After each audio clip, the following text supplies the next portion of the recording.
Welcome everybody to this session about lesbian, gay, bisexual and transgender human rights. LGBT for short. I want to start by saying that LGBT people are everywhere. If there are 100 people in this class, then about 10 of you will be lesbian, gay or bisexual at some point in your lives. And indeed, perhaps many more than that. Because recent research shows that of young people aged 16 to 24, 23% have had gay sex at least once. 23% of all young people aged 16 to 24 have had gay sex at least once.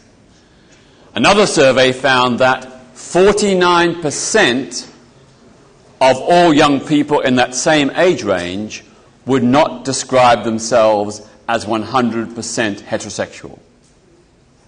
So in other words, they're admitting that they have a homosexual or bisexual component to their being and existence. So that's almost half of all young people. So to be LGBT is nothing unusual. It's a fact of life.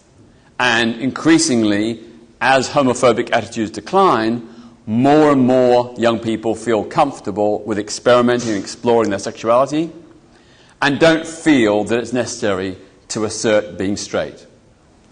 And that's how it should be, because all the research throughout history shows that most of us have both a homosexual and heterosexual component to our feelings, emotions and sexuality. We may not express it, but it's there. And what is very interesting is that homophobic people are some of the most homosexual. There's research by Professor Henry Adams of the University of Georgia in the United States. He wanted to test out the theory that homophobia, that is prejudice against LGBT people, is a displaced form of homosexuality. So what he did was take a survey sample, a representative sample of young men, and he asked them about their sexuality. He asked them, how would you define yourself? Gay, straight or bisexual? Have you ever had a same-sex experience? Have you ever had a gay wet dream? Have you ever had an emotional crush on another guy? Anybody who answered yes to any of those questions was discarded. So he was left with a group of people who defined themselves as 100% straight. No same-sex desires, sexual or emotional, no same-sex experiences, no same-sex wet dreams. And then he asked them a second series of questions. Have you ever felt antagonistic towards gay people? What do you think about gay people? Would you be happy serving in a company where your boss was gay? What would your reaction be if your son or daughter was gay? Do you think gay people should have equal rights? And then he collated all the answers. He dismissed all the people in the middle, but was left with two samples. One group of men said they were totally relaxed with gay people.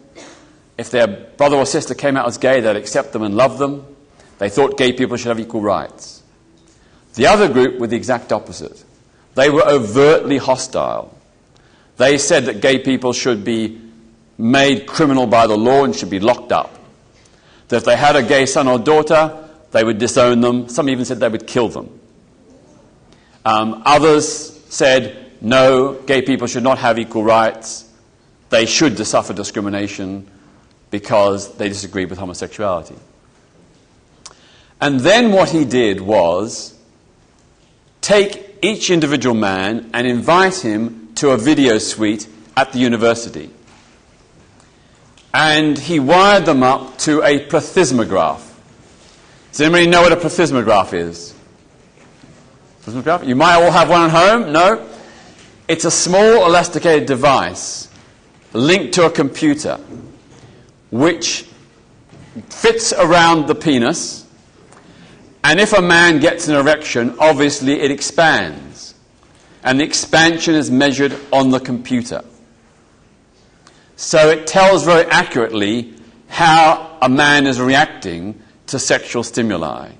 If he's not aroused, the plethysmograph will stay exactly the same. If he is aroused, it will expand. And when he's aroused, that means he's getting turned on by gay sex. So the upshot was that Professor Adams showed each of these men a straight pornography video and then a gay porn video. And all their reactions were measured. At the end, he looked at the two different groups. Among the group who said they were 100% straight and were perfectly happy and relaxed with gay people, when watching the straight porn videos, they got highly aroused, very strongly aroused. And a small number of them did get a degree of arousal watching the gay porn videos. But in the group who were very homophobic, when they watched the straight porn videos, they were marginally dysfunctional. In other words, their erections were weak, indicating they weren't very strongly aroused. But when they watched the gay porn videos, 80% got hard-ons. In other words, they were sexually aroused by images of men having sex with men. So, Professor Adams concluded that among homophobic men, 80% are secret, repressed gay men themselves. They're using homophobia to try and convince themselves they're not gay. So their logic goes, I hate gay people, I can't be gay. Their logic goes, if I show that I hate gay people, no one will suspect that I'm gay. So there's some really strong evidence that homophobia is actually, in 8 times out of 10, a manifestation of repressed homosexuality. Now, I say that because I'm sure many of you have come across men and sometimes women who express homophobic attitudes. I think you ought to discuss this research with them, because I think their homophobia expresses something they're not telling you. Having said that, we do live in a society where, on average, about 10% of the population will be lesbian, gay, or bisexual for periods of their lives. Not necessarily all their lives, but at least for some of their lives. So I've got straight friends, or friends who are now straight, who in their teenage and early 20s had same-sex relationships. You remember Michael Patillo, the defence minister under the Conservatives? That was him. He had same-sex relations in his youth, and then later went on to marry and presumably give those relations up. I know of other people who have been 100% straight in their early years, and sometime around their 40s or 50s, they've suddenly developed a desire for men or for women, and they've ended up having a same-sex relationship. So my point is that sexual diversity and sexual fluidity is a fact of life. And we need to be open to the possibility that we might have those feelings. And there's nothing wrong with them. It's fine. Some of the greatest people in history have been LGBT. Many of you will know of Malcolm X.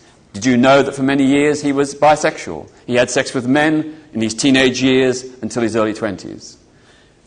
Many of you will know about Bayard Rustin, who, with Martin Luther King, pioneered the March on Washington for black civil rights in 1963.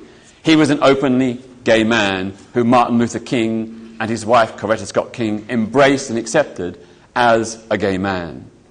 Also, Leonardo da Vinci, W.H. Auden, Benjamin Britten, many of the great artistic and cultural figures of history have been gay or bisexual.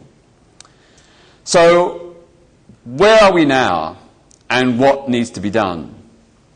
Until 1999, Britain had by volume the largest number of anti-gay laws of any country in the world, some of them dating back centuries.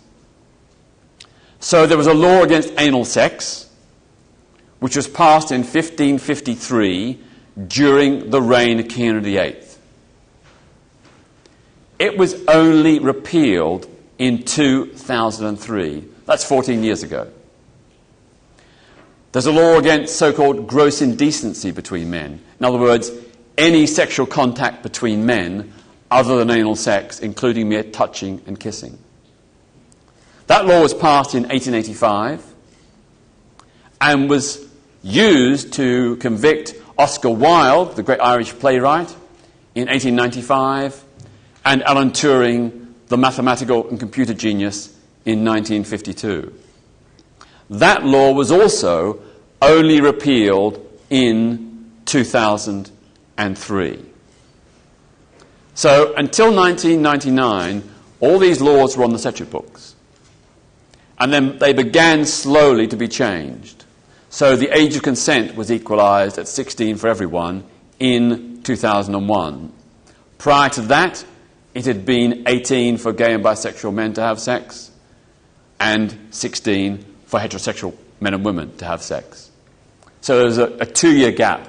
Before that, before 1994, the age of consent for gay and bisexual men had been 21 compared to 16 for heterosexual men and women.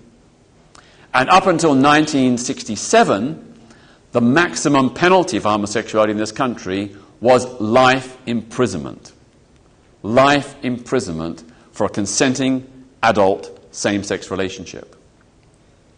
So you can see that the changes we've made since 1999 have been very, very, very significant. But it was only in 2003 that all criminalisation and discrimination in law ended. Only in 2003. Now, lesbianism has never been explicitly against the law. But sometimes lesbians have been prosecuted under generic laws. So until the 1990s, the early 1990s, lesbian couples who kissed or cuddled in the street could be arrested, charged and convicted. Even though there was no explicit offence, they were deemed to be, quote, outraging public decency or, under the Public Order Act, behaviour that was likely to cause, quote, harassment, alarm or distress.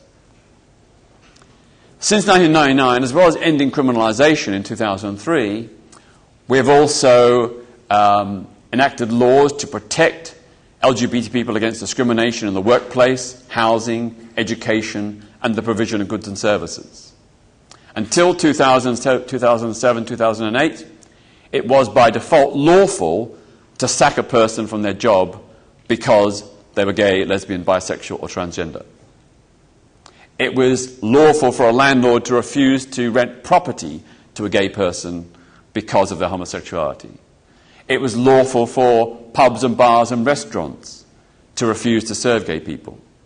And in 1971, when I was part of the Gay Liberation Front in London, we organised a series of sit-ins in pubs and cafes that refused to serve gay people.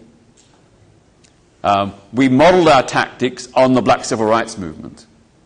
We saw their methods of ending segregation against black people in the Deep South, and we adapted those ideas to fight to end the ban on gay people in pubs and other services.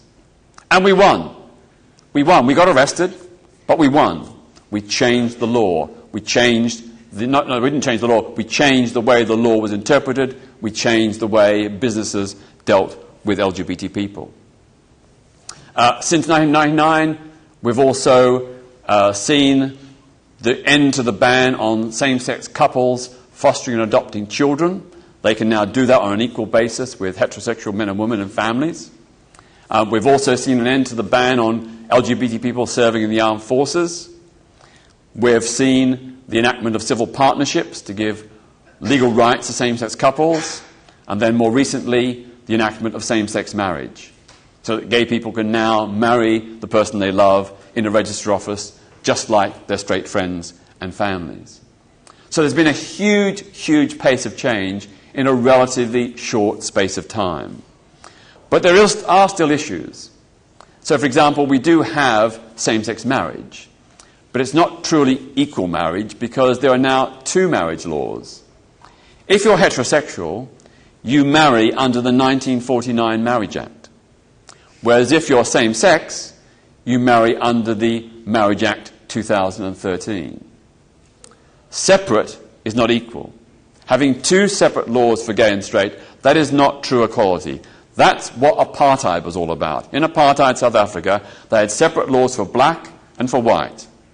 Well, that's what we have with our marriage law today, separate laws for gay and straight. We can now marry, but not on a fully equal basis. There's also a big issue about the very poor state of sex and relationship education in our schools. Most schools do not deliver good quality sex and relationship education from an early age, and most do not address LGBT issues. LGBT people are part of life. Our sex and relationships are just as important as straight ones. They should be covered in sex and relationship education lessons.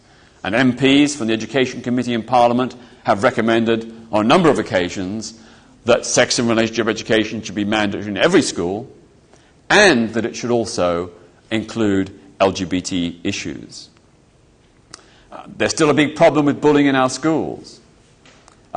About half of all young LGBT people say they were bullied at school, ranging from name-calling and teasing to threats, menaces, and actual physical violence. Nearly half.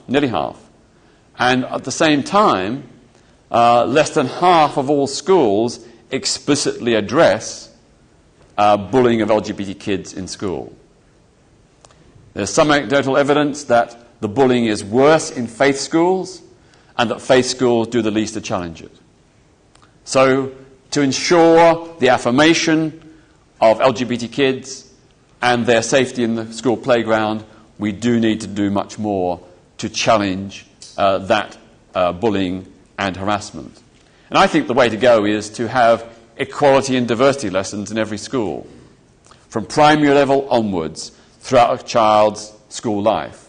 Not just to challenge homophobia, biphobia and transphobia, but also to challenge racism, misogyny, prejudice against disabled and people with mental handicaps and illnesses.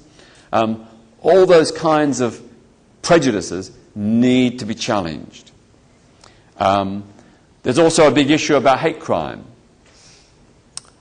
A third of all LGBT people in this country, about close to 1 million, have been victims of homophobic hate crime at least once, and in some cases 2, 3 or 4 times during their lives.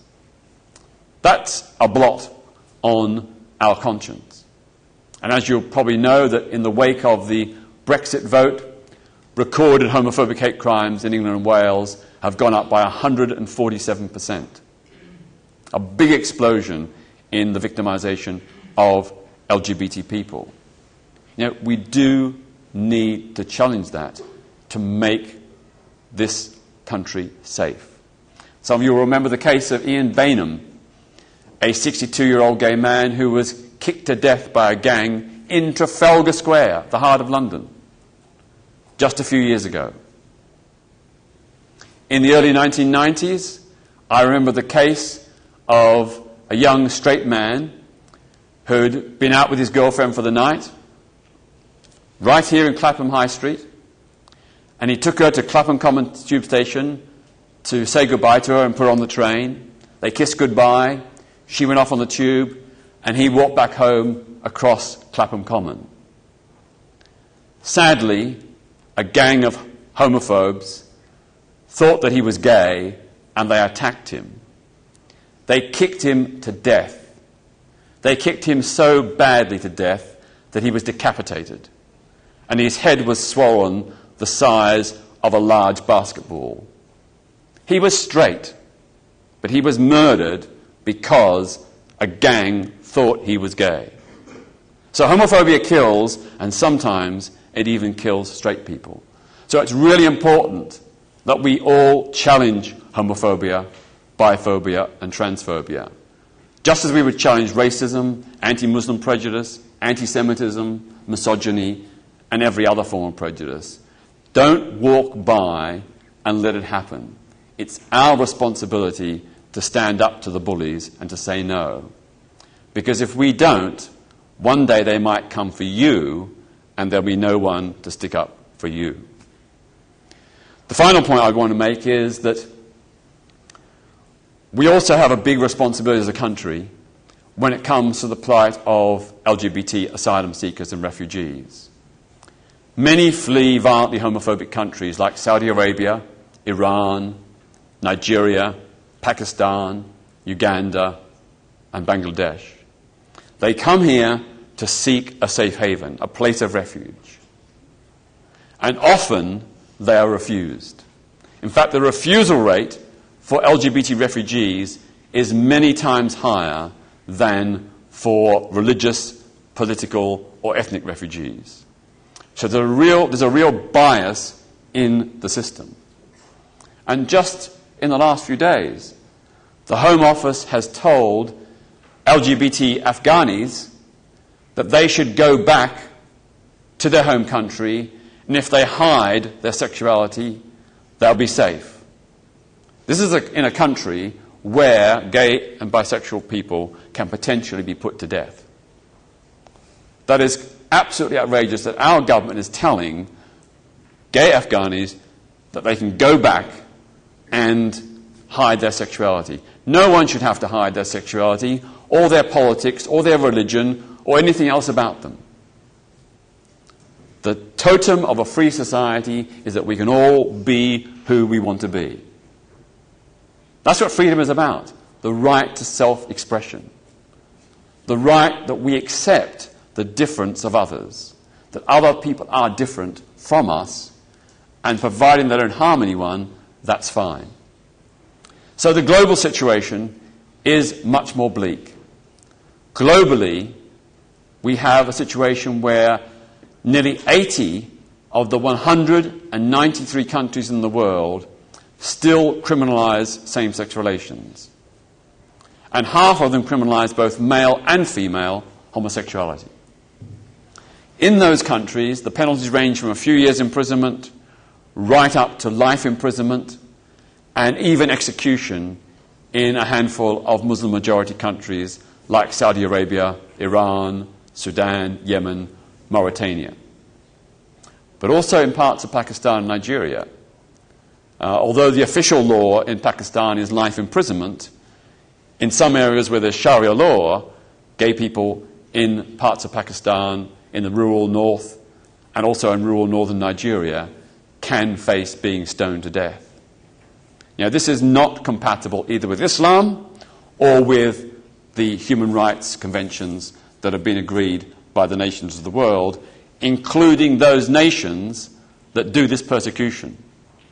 All these countries that persecute LGBT people are signed up as members of the United Nations, and they have agreed to uphold the United Nations Universal Declaration of Human Rights, which says that every human being on this planet, no matter what country they live in, is entitled to equal and full human rights, to protection against discrimination, and to non-persecution. That's what the Convention says. But many countries, sadly, ignore it. And the irony is that, of course, all throughout history in all these countries, homosexuality has existed. You go to these anti-gay countries, on Google search engines in Saudi Arabia, Pakistan, and so on, the biggest or the near the top search is gay sex. More people search for gay sex in these anti-gay countries than almost any other subject. So it shows that there is a reality of homosexuality in all cultures. And indeed, in many cultures, prior to colonialism in particular, homosexuality did exist and was often accepted. So I've got Nigerian friends whose great-grandparents used to tell their parents about the gay man in the village. And he was accepted as part of the Nigerian village life. You go to Pakistan. Transgender people have always been part of Pakistan life. In fact, some of the biggest TV stars in Pakistan today are transgender. You go to Uganda.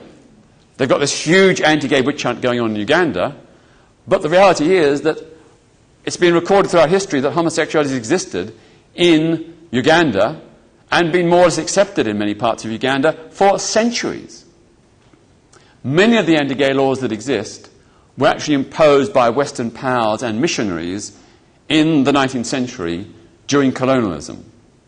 So countries like Jamaica, St. Lucia, Nigeria, Uganda, Zimbabwe and so on, all their anti-gay laws, they're only very recent. They didn't have any anti-gay laws prior to the 19th century.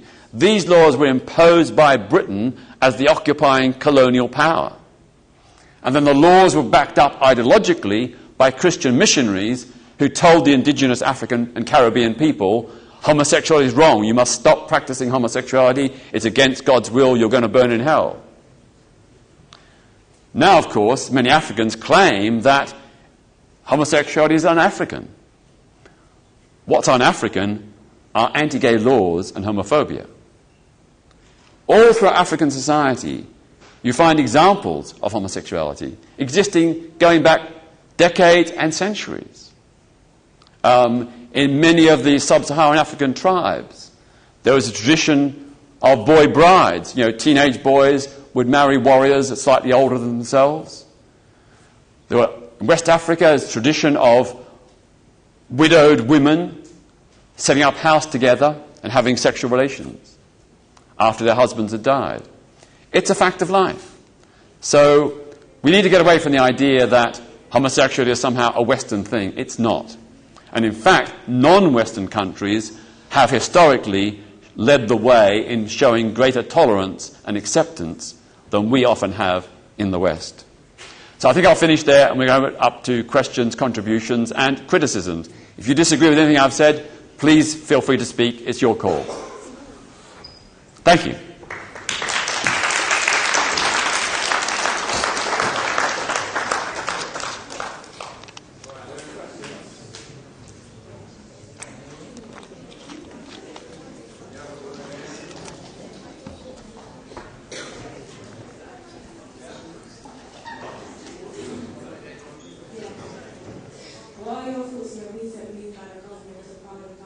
So I couldn't hear that, sorry. What are your thoughts on the recent move by the government to pardon thousands of people convicted of homosexuality in the past? So I couldn't hear, couldn't... What are your thoughts about the recent move by the government to pardon thousands of homosexuals? All right, okay. About the pardon, yeah, okay. Yeah, as many of you all know, that the government recently pardoned gay and bisexual men who had been convicted of adult consenting same-sex behaviour. It's estimated that between 1885 and 2003, somewhere between 50,000 and 100,000 gay and bisexual men were convicted, many of them jailed for consenting adult same-sex relations. And that was quite clearly a violation of human rights, and many, many famous people suffered as a result. So the great actor Sir John Gielgud was arrested and convicted of homosexuality in the 1950s. I mentioned Oscar Wilde, I mentioned Alan Turing. There's been many, many people throughout history, and many lives have been ruined because, of course, getting a conviction is one thing, and then you have a prison sentence or a very large fine, but then the knock-on effect was often that employers would sack someone. They'd say, we don't want to have a gay person, you've got a conviction, we don't want you in our job, so they'd be sacked. They'd also sometimes, if they were in rented property, the landlord would evict them. Sometimes they were violently attacked by homophobic neighbours. If they were married, often their marriages would break up. So many of these men had a knock-on effect of depression, anxiety. They turned to alcohol, became alcoholics. Some had mental breakdowns, some attempted or committed suicide. So the personal price was very, very high. So I think it's absolutely right that the government should pardon and apologise to those men for that grave injustice. And I think lots of other apologies are due as well. I support the movement for a government apology and reparation for slavery. I think Afro-Caribbean people and African people who are victims of slavery should have collectively compensation for the historical suffering and oppression their ancestors suffered. We owe it to those people because we exploited their human race.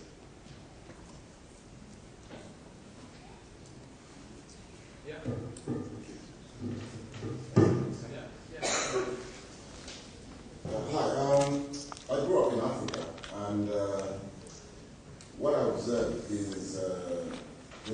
people in Africa, but we find that, should I say the majority of what I saw was those that are deprived out of poverty.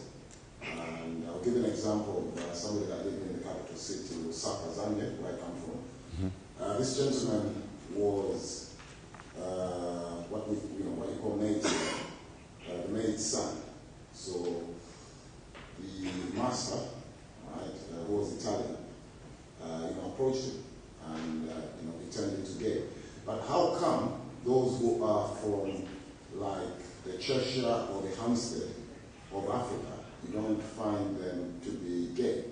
Would you say it's you mentioned that it's not a Western thing, it's a global thing, but how come in Africa the majority who are gay are from deprived? They're normally from poverty-stricken families. Mm-hmm. Well, it certainly is true that sometimes poor people, both gay and straight, will become sex workers to support themselves and their families. So a lot of very poor women will also turn to sex work because it's the only option they've got. And that's really sad and tragic, and that shouldn't be the case. But sometimes men do it as well.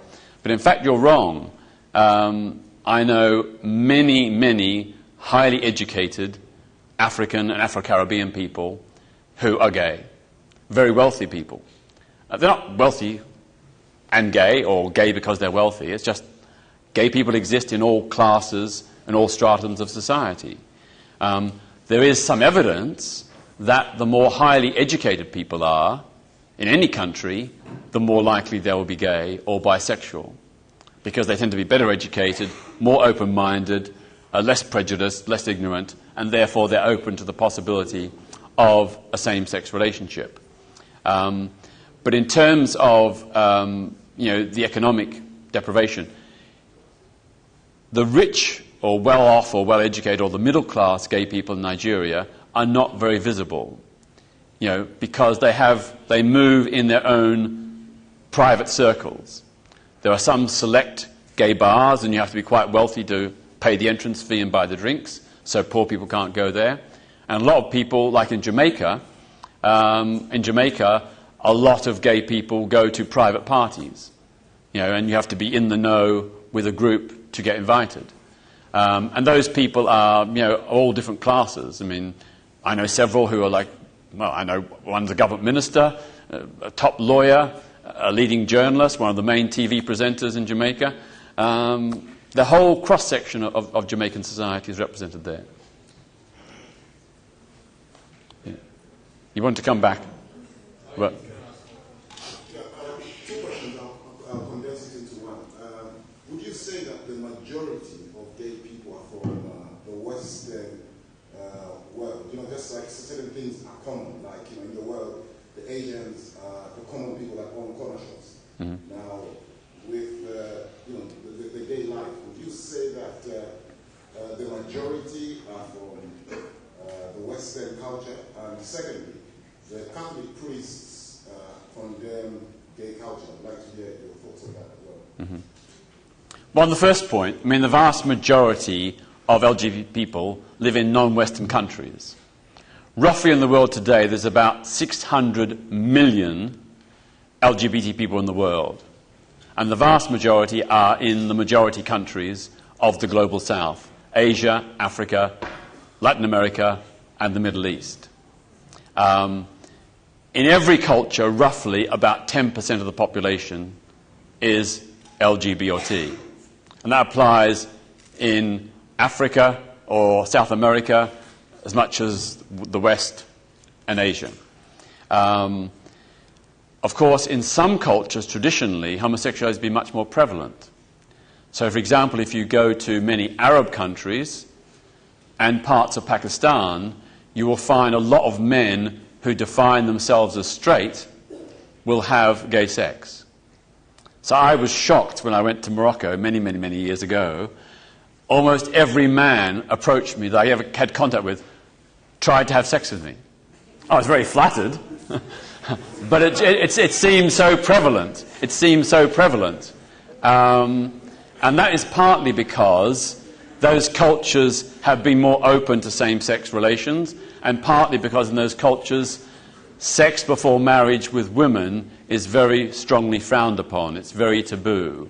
So as a sexual outlet, many Arab men will have same-sex relations. They may not see themselves as gay, but they will have gay sex as a gay release. And obviously, if they have the capacity to get an erection and have gay sex, then obviously there must be an element of their personality that is bisexual. Any other questions? Yeah. What advice would you give to any LGBT people today? What advice would I give? Well, the most important thing is to come out. The most important thing for you as an LGBT person is to come out. It may not be okay or safe for you to come out right now, but coming out is the best thing you can do because it removes the burden of hiding and having to look over your shoulder and being worried that people will, out you. It also sets a good example because the evidence is that people who know a gay person are much less likely to be homophobic. They're much more likely to support gay equality if they personally know a gay person. So if you come out, then obviously that helps break down those prejudices and win more straight people to support gay rights. Having said that, it is very difficult in some cultures. So traditionally in parts of the African and Afro-Caribbean communities, it's been very, very difficult for LGBT people to come out because they've feared negative reactions from their family, their friends, their church, their community. The same with Muslim LGBTs. Even today, there's very, very few LGBT Muslims who are open about their sexuality or gender identity because they fear negative, hostile reactions from family and so on.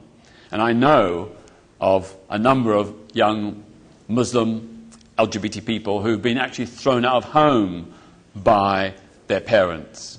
I know of at least 2 cases where young LGBT Muslim people have been killed by their families when they discovered that they were gay. So in those circumstances, quite clearly it's not safe to come out, and you would be well advised to stay in the closet until you get your own independence and you can be in a place where you won't be at risk.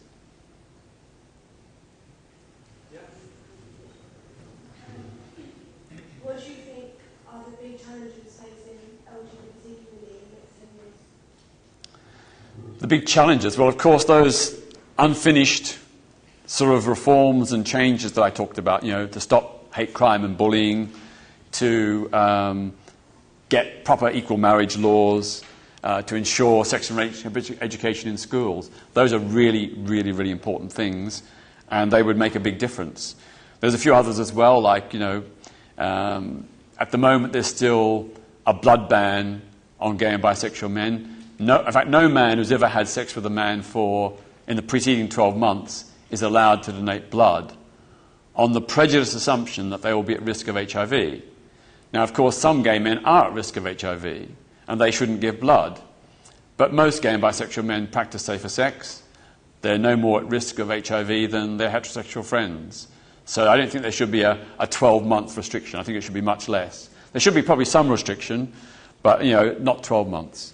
The same with our equality laws. We've got some fantastic equality laws, but they all have limited qualified exemptions for people who are gay, lesbian, bisexual, or transgender. So those qualifications or limitations apply to religious organizations. So if a religious organization can demonstrate or say that it's necessary to preserve their religious ethos to discriminate, they're allowed in law to discriminate. But of course, no one else in society has that exemption. No one else can say, it's my conscientious belief, and therefore I should be allowed to discriminate. It's only religious bodies. It's not just mosques, temples, synagogues, and churches. Even faith-run schools, hospitals, nursing homes, and charities for the homeless are allowed to have this get out from equality legislation. So that has to close. I think that brings up the general point of religion. Religious discrimination and prejudice is still the biggest hurdle. Yet we all know that discrimination is not not a religious principle. You know, discrimination is not a Christian value, it's not a Judaist value, it's not a Muslim value. Discrimination is against the love and compassion that's the heart of all the major religions. So it's really strange the way in which people twist religion to suit their own prejudices. So people who call themselves Christians are followers of Jesus Christ. Yet in the recorded teachings of Jesus Christ in the Bible, he condemned many, many sins, but he never once condemned homosexuality. If you look in the Torah, the Jewish holy text, it does say that homosexuality is an abomination and that gay people should be put to death. But most Jews don't believe that anymore. You know, some may say that homosexuality is an abomination, but even those ones don't follow the Torah and say gay people should be put to death. So it's a bit of pick and mix. With Islam, the Quran is much, much milder about homosexuality than the Torah or the Bible. In fact, in the Quran, there are no explicit condemnations of homosexuality and no punishments. The Quran does not explicitly say that homosexuality is a sin, and it doesn't say that homosexual people should be punished. So those Muslims who say that homosexuality is wrong, or that gay people should burn in hell, all that kind of stuff, they are not following the Quran at all. They are following a particular interpretation of the Quran. They're interpreting certain texts in a particular way. But when the Quran talks about lewdness, lewdness isn't necessarily homosexuality. It could be just indecent behavior, you know, exposing yourself in public. That's lewd. But lewdness, which some people say refers to homosexuality, it doesn't. It talks about lewdness. The same with, other passages in the Quran. It's not explicit. So I think we should try and have a proper reading of holy texts to recognize that many of them do not say the anti-gay things that many faith leaders claim.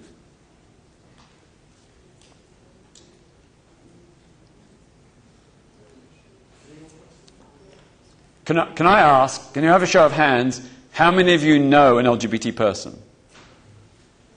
Okay then. Great, that's probably a majority. The rest of you, I'm sure you do, but you just don't know it. And you have to ask yourself, why haven't they told you? What is it about you and your behavior that makes them too scared to tell you? So that's a question. How many people here, I mentioned the survey earlier, which found that 49% of young people aged 16 to 24 said they would not describe themselves as 100% straight. How many people would say that of themselves, that you wouldn't describe yourself as 100% straight? You may be mostly straight, but not 100%. Who would say that? Okay. A few brave souls. Again, I'm sure there are many more of you, because homosexuality and heterosexuality are not two irreconcilable things. Hardly anybody is 100% straight or 100% gay. Most of us are a mixture. We may not express it, we may not even acknowledge it, but most of us are a mixture of gay and straight. And it would be lovely if we could all admit it. So I'm going to admit it. I'm gay, but I recognize that I'm not 100% gay, because there's occasionally a woman that I see and I think, she's very attractive. I don't mean to be sexist. And I'll tell you, about 20 years ago, the LGBT group that I was involved in Outrage, every Christmas we used to have our queer Christmas shopping extravaganza, where a whole group of us used to go to Oxford Street, dressed in Christmas type attire, but a mixture. The rule was you had to do a mixture of gender-appropriate clothing. So if you're a man, you had to wear some items of women's clothing. If you're a woman, you had to wear some items of men's clothing. The idea was to mix up gender and not be so, divided and strict about male-female.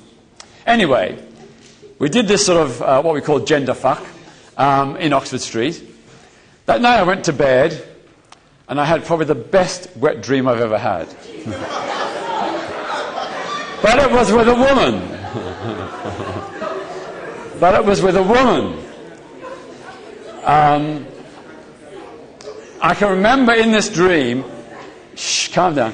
I can remember in this dream, it was one of these self-reflective dreams. As you're dreaming, you're actually thinking about the dream. It's almost like you're looking down on yourself and thinking about it. Anyway, I met this woman. I can't remember how we met, but we ended up on a sofa somewhere.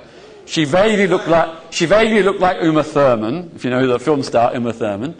And she started to kiss me, and I thought, hey, I'm gay. But then I thought, this feels okay. Let's go with the flow. So then we started kissing, and I actually started getting turned on. And then we started fondling each other. Then we got naked. And then she wanted me to have sex with her. And being a very, very well-trained gay man, of course, my first thought was, I must be responsible and get a condom. So I fumbled around getting a condom, and I was thinking in my head, this is a distraction. Getting a condom is a distraction. I'll be worried that I'll lose my erection. But in the end, I didn't. I put the condom on, we had sex, and when I had orgasm, it was so powerful, I woke up in the bed, gasping for air. So that's my coming out story about straight sex.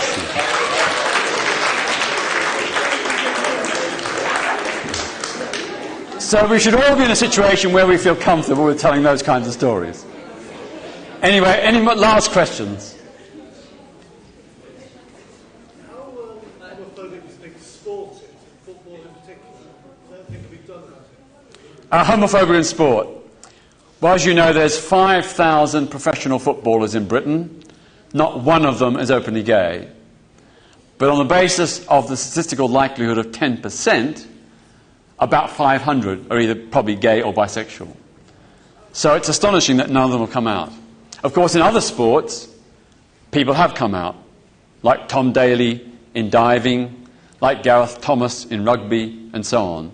So there's plenty of out people in lots of sports, but not the really macho ones, like boxing, football, and so on. The only professional footballer who ever came out was Justin Fashanu, of Nigerian descent. He used to play for Norwich City and then Nottingham Forest and then a few other clubs. He was the first black footballer to be transferred for £1 million.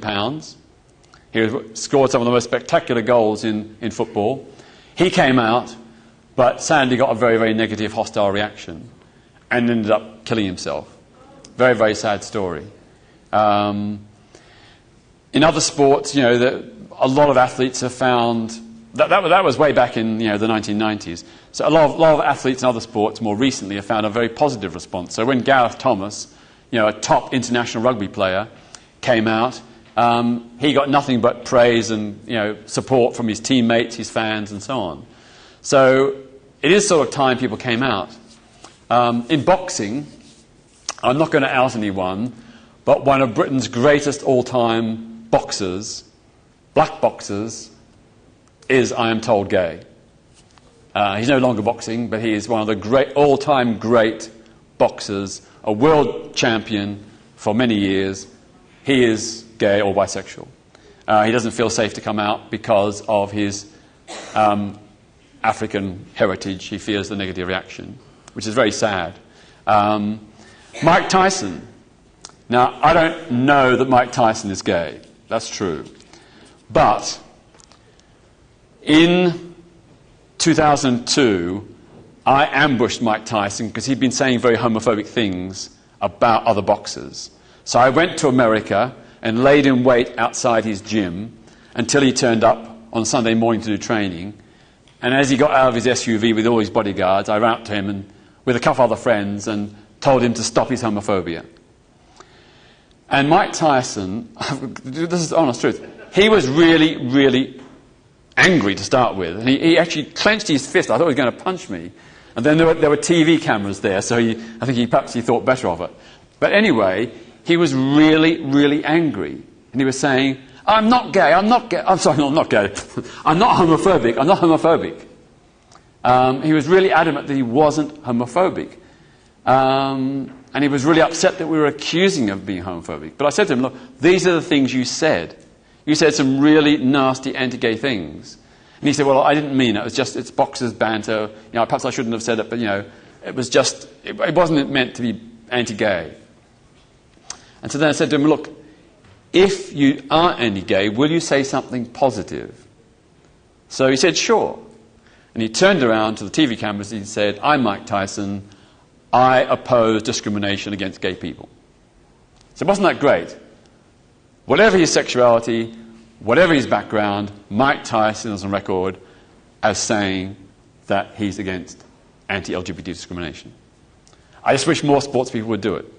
And I wish other boxers would do it, because there are quite a few who are gay or bisexual.